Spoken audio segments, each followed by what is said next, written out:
Salut et bienvenue à la dernière vidéo de notre playlist sur l'initiation à l'utilisation de GraphQL. Donc dans cette vidéo, on va travailler sur les deux fonctionnalités de persistance qui restent et les ajouter en tant que subscription. Donc on voudrait avoir une subscription lorsqu'on modifie ou qu'on supprime un to-do. Donc l'idée, c'est qu'à chacune des opérations de persistance, tout utilisateur qui est en train d'afficher la liste des to-do récupère cette information-là et fait ce qu'il veut avec. Donc la première idée qui nous vient à l'esprit, c'est de créer une nouvelle subscription qui va être un update to-do et une autre subscription qui va être delete to-do. Mais dans ce cas, en fait, on va se trouver à avoir plein de tunnels, plein de subscriptions, ce qui va ralentir votre application alors que réellement le résultat il est toujours le même. La seule chose qui va changer ici, c'est quoi en fait? C'est le type de l'opération qu'on va exécuter sur notre to-do.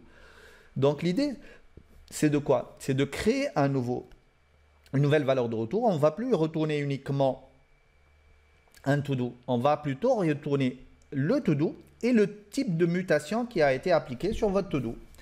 Du coup, au niveau de notre code, on va faire quelques petites modifications.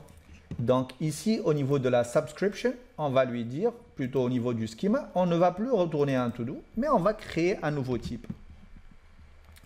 Et du coup, on va aller créer par exemple un type to-do subscription payload. Et c'est ce type-là, on va le faire ici. Type to-do subscription. Bon, payload, hop. Et ce type-là, il va contenir deux champs. Le premier champ, c'est le champ to-do, pardon, qui est obligatoire. Et le deuxième champ, c'est type ou mutation, ou faites ce que vous voulez en fait. Et il va être de type string. Et vous pouvez même aller plus loin, dire que ici, si je mets string, ça va être des types qui vont, ça va être un champ ouvert, donc ils peuvent me mettre n'importe quoi.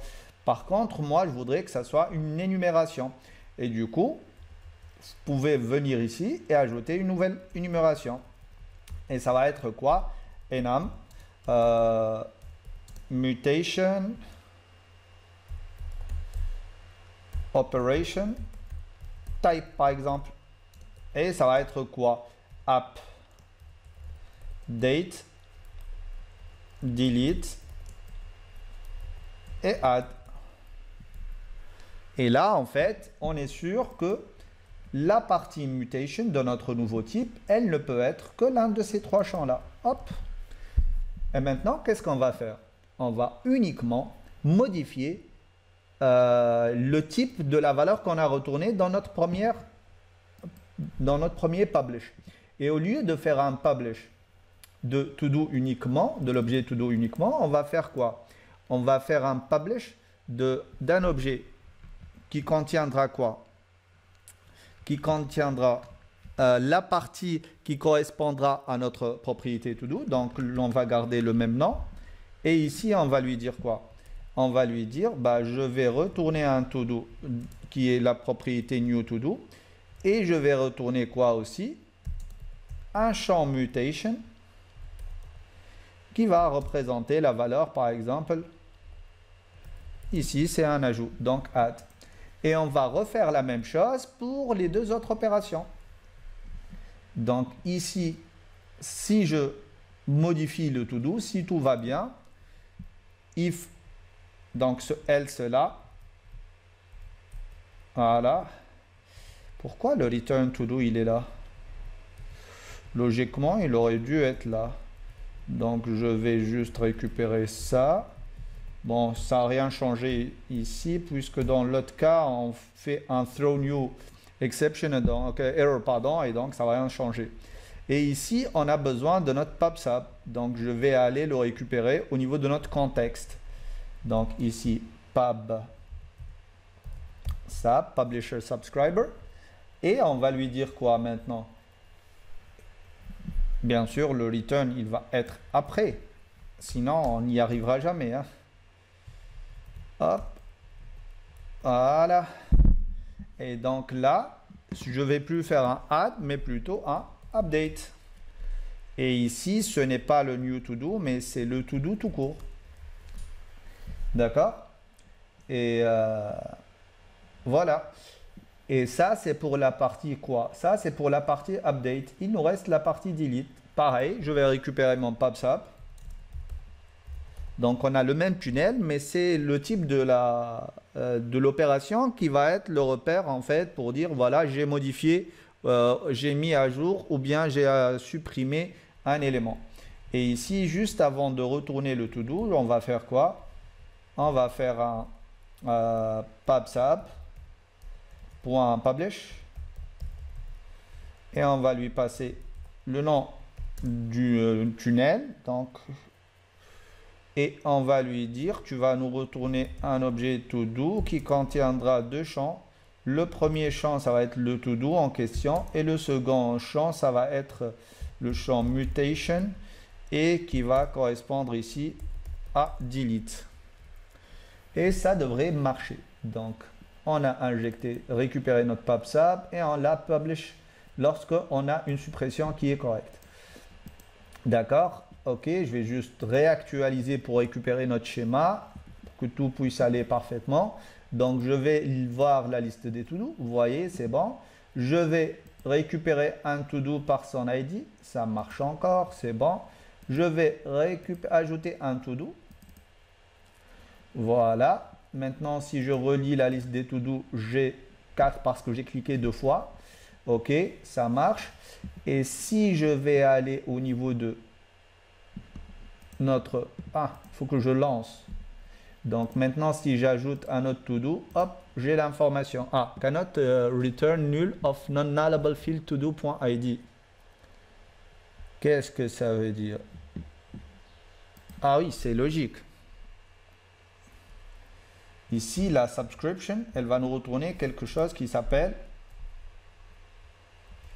On va avoir un champ to-do et ce champ to-do là, une seconde. Donc, au niveau du subscription, on devrait retourner un objet. Attendez, je vais réactualiser une seconde. Je vais aller au niveau de mon schéma, voir ma subscription. To-do subscription, ça c'est le payload, ça c'est l'énumération. Et là, voilà, déjà le subscription, on n'a pas encore changé le type. C'est pour ça que ça n'a pas marché en fait. Du coup, on devrait aller récupérer notre schema et lui dire qu'au niveau du subscription, maintenant, ça va être un to-do subscription payload. C'est normal puisqu'on a changé toute notre vision. Voilà. Comme ça devrait marcher. Il faut faire attention. Donc, j'actualise. C'est ça ce qui est génial, c'est qu'avec votre schema, votre documentation, vous avez toutes les informations. Et du coup, ici, je devrais trouver une subscription qui devrait me retourner ça. Et donc, du coup, ici, au niveau du to-do, lorsque je fais cannot query field ID on type to-do subscription payload. Ah oui, c'est normal. Parce que ici, on n'a plus le même format. Et donc, ici, je vais lui dire to-do et je vais avoir comme première propriété mon to-do et qui va m'afficher quoi? Je vais récupérer toutes les informations. Hein. C'est juste en fait pour voir. Et le content et le status et le user avec son ID et son name. Et en plus, je voudrais avoir quoi?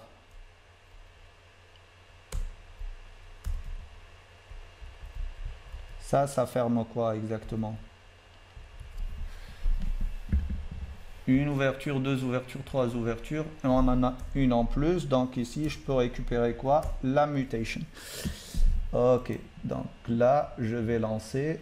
Je vais relancer mon code. Et qu'est-ce qui se passe ici? Il y a une erreur quelque part. Ok, ce to-do là, le user se termine ici et ce to-do là, il doit se terminer là. Voilà.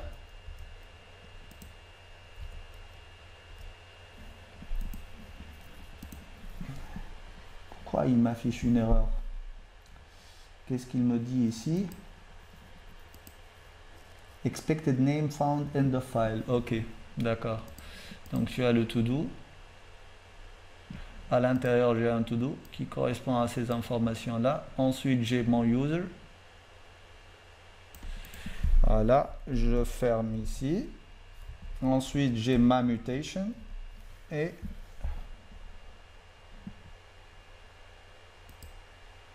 ah,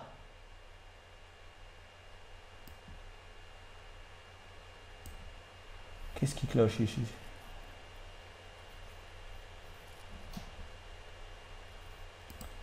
Là, je ne vois pas.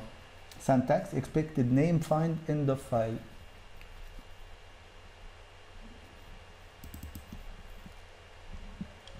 Ça ferme le subscription.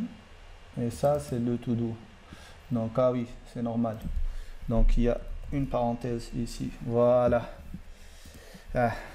Et là, il est en écoute. Du coup, si on ajoute un to-do, pam, mutation add, et j'ai mon to-do qui a été ajouté. Génial. Si j'ajoute un autre to-do, pareil, j'écoute, j'ai l'information, j'ai ma mutation qui est de type add, et j'ai mon to-do qui a été ajouté. Si je fais un update, pam, l'utilisateur a été mis à jour. Et qu'est-ce que j'ai en bas? Un update avec le nouveau to-do qui a été ajouté. Génial. Et si je fais un delete, taf, deleted, et en bas, hop, j'ai l'information. Cet utilisateur d'ID 2 qui avait ces informations-là a été supprimé avec succès. Et c'est génial ce truc de mute de subscription. C'est l'une des choses que j'adore le plus au niveau de GraphQL. Et au niveau de votre interface, imaginez que chaque modification que vous allez avoir au niveau de votre back va être automatiquement notifiée au niveau de votre front, ce qui va avoir une interaction très fluide de votre front par rapport aux modifications de votre backend. Donc, on a terminé avec la partie subscription. J'espère que cette formation vous a plu. Je vous invite à aller encore plus loin avec GraphQL. C'est quelque chose d'extraordinaire. Moi, je suis tombé amoureux de cette technologie-là. Et normalement, il y aura une playlist qui nous montrera comment utiliser la partie, comment consommer GraphQL côté front, que ce soit avec, par exemple, avec Angular. Et on va voir comment travailler avec GraphQL sur un framework comme par exemple Nest.js. Voilà, merci et à la prochaine. Salut, bye bye.